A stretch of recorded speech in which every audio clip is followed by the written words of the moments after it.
नमस्कार आणि welcome to the new blog of the Tanya Nikhil. मी तन्या तुमचं अगदी मनापासून स्वागत करते आपल्या आजच्या एका नवीन ब्लॉग मध्ये. तर मला इकडे आईकडे येऊन 2 दिवस झाले आहेत ना ग, पण 2 दिवस मला असं जास्त काही शूट नाही करता आलं कारण मीच पंचर होती. तुम्ही मागच्या ब्लॉग मध्ये पण बघितलं. अजूनही मी जवळजवळ 30% पंचर आहे, 70% बरी झाली आहे. पण बघू अजून माझा अँटीबायोटिकचा 1 दिवस बाकी नव्हती, अजून 1 दिवस उद्या टेस्ट आहे. त्याच्यामुळे मग काय रिझल्ट आहे तो कळेल.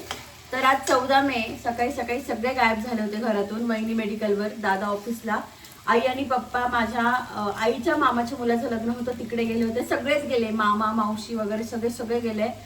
तुफान मजा करतायत तिकडे. आणि इकडे घरी मी माझ्या 3 लेकी सांभाळत होती. म्हणजे माझ्या मावशीची मुलगी आली म्हणून सखी आणि गौरी. त्यांनी अर्थात मला तेवढा त्रास नाही दिला. दुपारी मी त्यांना म्हटलं की मला चक्कर येते, मला झोपू द्या. तर त्या दोघींनी मिळून सखीला सांभाळलं आणि झोपू पण दिलं. आणि आता वहिनी आपण काय करतोय? भेंडीची भाजी, वरण भात, रस आणि अजून काहीतरी करावं लागेल. एवढ्यात नाही होणार. तर आता आम्ही स्वयंपाकाला लागलोय कारण आता सगळे इकडे येत आहे, मामा मावशी वगैरे जे काही आहेत. मुळात माझं ह्या मे मध्ये या तारखेला यायचं कारणच हे होतं की लग्नानंतर सगळे इकडे येणार होते राहायला, मावशी वगैरे. तर सगळे असले की मजा असते, जरा भरलं वाटतं. एकटं नाही आवडत मला. तर आता मावशी वगैरे सगळे इकडे येणार आहे. आम्ही त्याच स्वयंपाकाला लागलो कारण जवळजवळ आम्ही 12-15 जण आहेत संध्याकाळी स्वयंपाकाला जेवायला. तर झालंय म्हणजे एखादी भाजी आम्हाला अजून वाढवायची आहे. डाळ भात झालाय, भात लावायचा अजून 1 कुकर. बाहेर खाली डाळ आहे ना, 1 कुकर अजून भात लावावं लागणार आहे. भेंडीची भाजी केली आहे, वहिनी तिकडे रस करते. रसावर ना आठवलं, हे आहेत ना, हे आमच्या घरचे आंबे आहेत. वहिनीने मागच्या किती 2-3 दिवस झाले ना, 2-3 दिवसापूर्वी वहिनीने व्हिडिओ टाकला होता आंब्यांचा. तर जवळजवळ पप्पांनी 50-1 किलो आंबे काढलेत आतापर्यंत झाडावरून. आणि त्याच्यापेक्षा दुप्पट आंबे अजून आमच्या झाडावर आहेत. तर विकत वगैरे देत नाही कारण आमच्याकडे ऑलरेडी ते वाटण्यात जातं. मामाकडे द्यायचे असतात, आत्याकडे, माझ्या सासरी. हिच्या माहेरी नाही देत आम्ही तुझ्या माहेरी, कारण त्यांच्याकडे पण खूप आंबा असतो. तर तिकडे बरेच लांब राहतात ते, त्याच्यामुळे तिकडे जात नाही. आईच्या मैत्रिणी वगैरे असं करतच. आणि सकाळ संध्याकाळ रस असतो कारण पप्पाला आणि गौरीला रस खूप जास्त आवडतो. तर दादा पण खातो बऱ्यापैकी. आईचं आणि हिचंच जास्त नाहीये. आणि आता मी आली आहे. फक्त सखी आमची तेवढी अशी की आंब्याकडे बघत पण नाहीये. पप्पा मला काल म्हणता, अगं ती बारीक होत चालली, तिला आंबे खाऊ घाल, ती जाड होती. म्हटलं ती आंब्याकडे बघत पण नाही पप्पा. म्हणजे पप्पाला इतकं वाईट वाटत होतं की अरे सखी आंबा नाही खाते. ते म्हणते अगं तू एवढा खा, तू रस खा, तू एवढी फोड खा. पण तिने नाही खाल्लं. तर असा आमचा मस्त घरचा आंबा असतो. फक्त अक्षय तृतीयेच्या वेळेस पहिल्यांदा आंबा विकत आणावा लागतो, अदरवाईज जो असतो तो घरचा असतो. परवा तेरवापासून रोज सकाळ संध्याकाळ. हो, मी आले तेव्हापासून सकाळ संध्याकाळ चालू. आणि मन सोबतंय, असं हे नाही घ्या संपला तर परत करा. कारण आमचा तो शेजारचा जो बेडरूम आहे ना, तो जाम आहे. त्याच्या पूर्ण बेडवर आंबे, 4 कॅरेट आंबे भरलेले आहेत. आणि पुढचे काढता येत नाही कारण आमच्याकडे कॅरेट नाही अजून ठेवायला. असं चला आता आम्ही स्वयंपाक करतो. पुढे काय काय होतं ते मी व्हिडिओ मध्ये रेकॉर्ड करायचं नक्की ट्राय करेल. माहित नाही किती करता येतं किती नाही, कारण मोकार गोंधळ असणार आहे. दादासाठी आजचा दिवस वाईट असणार आहे कारण आज गुरुवार आहे. उद्या त्याला ऑफिसला जावं लागणार, त्याच्यामुळे आज रात्री त्याला आमच्या मस्तीत सामील नाही होता येणार. बट उद्या होईल तो. आणि वहिनीचं काय, वहिनी इतकी खत्री आहे वहिनी ना, दादा झोपल्यावर परत येते गप्पा मारायला. तिला नंतर असं वाटतं पुन्हा झोपून घे. म्हणजे सगळं आवडते, झोपायला जाते, परत तिला राहत नाही की हा काय गप्पा मारत असते. आता मावशींचे आल्यानंतर तर आमचं खूप चालतं, परत येते ती. तर बघू कसं काय होतं. मी शूट करायचं नक्की ट्राय करेल. बाकी तुम्हाला जाणून घ्यायचं माझ्या सासूबद्दल, आम्ही इथे का आलोय त्याबद्दल, तर मी हे डेफिनेटली याच ब्लॉगमध्ये सांगेल. पण शेवटी सांगेल. आता मी ही सगळी जी आहे ती तयारी करतो. वहिनी वर से सांगते नाही, अगं बोल की, तेवढी सोजवण नाहीये. नाही काहीच नाही, लाजते ती लाजते. असो, स्टे ट्यून. सुचत नाही. हो, मी तिला सांगते की तू मोठे ब्लॉग पण करू शकते, पण अर्थात तिच्याकडे वेळ नाहीये. She is business woman and she is too busy. अशा प्रकारे आमची भेंडीची भाजी झाली आहे. चलो स्टे ट्यून. हो, दुपारी मी आराम करताना चिल्लर पार्टी कशी छान खेळत होती, याचे शॉर्ट्स पण मी घेतले होते.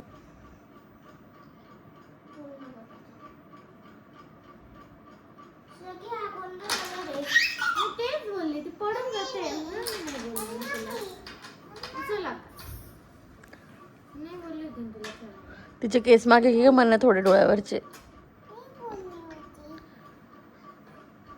हे बघ थांब, हा कोणता कलर आहे सांग.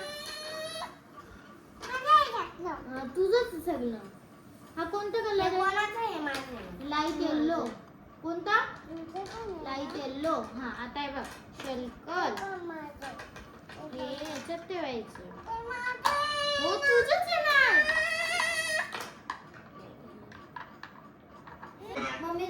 तर आमचा स्वयंपाक होईपर्यंत हे बघा मनूनी पोरींना किती गोड तयार करून आणलंय.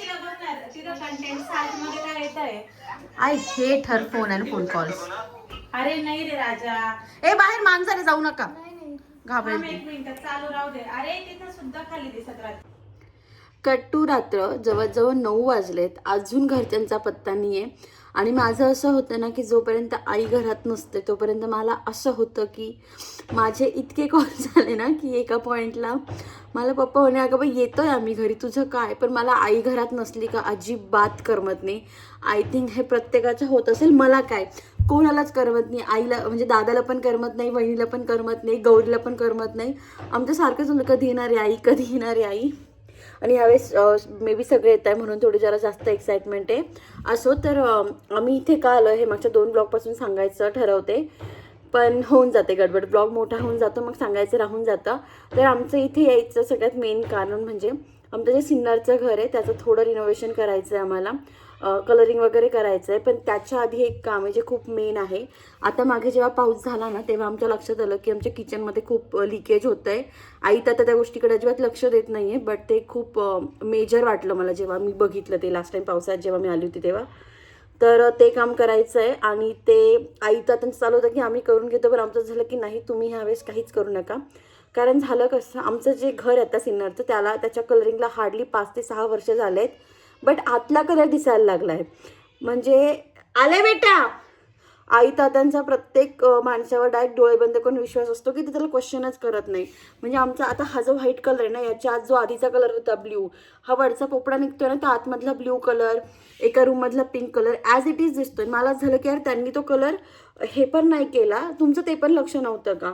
तर मी ह्यावेळेस म्हटलं की नाही यार तात्याने म्हटलं अजिबात तुमच्या ओळखीचा माणूस आणायचा नाही, त्यांच्याकडनं काम करून घ्यायचं नाही. कारण जर कोणी चुकीचं काम केलं तर त्या दोघांनाही समोरच्याला बोलताच येत नाही. त्यांना असं होतं की नको यार संबंध खराब होतील. सांगायची गोष्ट झाली तर आम्ही सखीला ना आईंनी पैंजण घेतले. जेवढे घेतले तेवढे आईंनीच घेतलेत. आणि सिन्नरच्या एका ज्वेलरी शॉपमधनं घेतले होते त्यांनी. म्हणजे त्यांचे एक होते आणि ते निखिलने हरवून टाकले होते. आणि तेव्हा आम्ही घरी आलो होतो. तात्यांना झालं की सखीच्या पायात काहीच नाही आहे म्हणून ते लगेच जाऊन गाडीवर जाऊन घेऊन आले. तर ते पैंजण किती ती 7-8 महिन्याचे असेल तेव्हाचे. तर ते छोटे झाले म्हणून आत्ता मागे मी PNG मध्ये गेली होती. म्हटलं ते देऊन दुसरं काहीतरी घेऊयात वगैरे. तर त्यांनी ते चेक केलं तर आतमध्ये सगळं तांबं होतं. ए थांब. तर हां तर मी सांगत होती की ते जे पैंजण होते आतमध्ये सगळं तांबं होतं. तर मी जेव्हा घरी आली ना मी आईंना म्हटलं चला त्या दुकानदाराकडे चला आपण हे बदलवून आणू. आणि आई इज लाईक नाही यार ते आपले खूप वर्षाचे संबंध आहे आपल्याला असं जाऊन नाही बोलता येणार. मी आईने म्हटलं अरे संबंध आहे म्हणून त्याने काय पैसे कमी घेतले का. नाही ना. मग हे जर खोटं आहे तर खोटं आहे ना. मग मी ताईंना म्हटलं फक्त काय 2 मिनिटं आले हे असं असतं. तर मी आईंना म्हटलं की ते जे आहे ते त्यांना म्हणा मला याच्याबद्दल दुसरी चांदी द्या असं करून तरी करा. पण आई नाही त्या नाही गेला. जवळजवळ 1 वर्ष झालं त्या गोष्टीला. आता पण नसतील गेलं ना तर मी गेल्यावर तिथे जायला सोनाराकडे. तसंच कलरचं पण होतं. घरात कोणतंही काम केलं तर चुकीचं झालं त्या संबंधांमुळे ते कोणालाच बोलत नाही. त्यामुळे यावेळेस ठरवलं होतं की आपण जाऊ आपण ठरवू आपण तिथे असल्यावरच काम करू. तर सगळ्यात मेन ते कारण कलर करायचा म्हटलं पूर्ण घराला आतून बाहेरून जर कलर करायचा म्हटलं तर प्लंबिंगचं काम करणं खूप गरजेचं आहे. आणि आमच्या किचनमध्ये तो खूप इश्यू वाटतो. सगळ्यात मेन म्हणजे दोघांचं पण वय झालंय. पाय घसरून वगैरे पडले तर खूप अवघड आहे कारण पाणी दिसत पण नाही त्या फरचीवर. आणि अचानक ते झालं इतका मोठा पाऊस झाला ना मागच्या वेळेस की ते बऱ्याच ठिकाणून दिसायला लागलं. सो सगळ्यात मेजर ते होतं की यार त्या कामासाठी घरी जायचंच आहे. मग कलर करू आणि मग रिनोव्हेशनचं बघू. अशी काहीतरी प्रोसेस होती. ते एक मेन काम होतं म्हणून आम्ही घरी आलोय. आता सखी खूप बोंबा मारतीये. सो मी खाली जाते आणि बाकी ब्लॉग कंटिन्यू करते. हॉलमध्ये गेले तर यांची आरामशीर मॅच बघणं चालू होतं आणि सखीची पण मध्ये मध्ये कॉमेंट्री सुरू होती.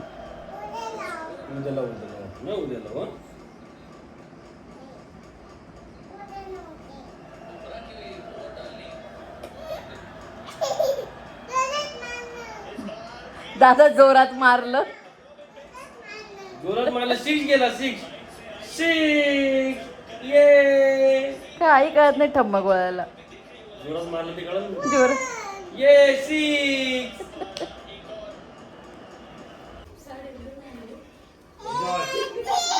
ए आजी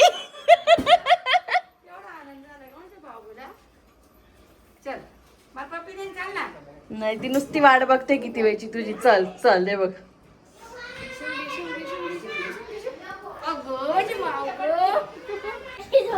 तर मी ठरवलं होतं की काहीतरी शूट करेल, पण माझा अवतार काहीसा असं झाला आणि मागे हा एवढा गोंधळ चालू आहे.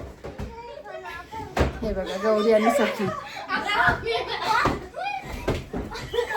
ही भावंड आहेत माझी. सखीचे मामा मावशी आहे. असो खूप काही ब्लॉग पुढे वाढवत नाही. बोलायला खूप असलं तरी यांचे तमाशे पाहिलेत तुम्ही. अजून मम्मी मावशींत तर वरती यायचे, त्याच्यानंतर अजून होईल.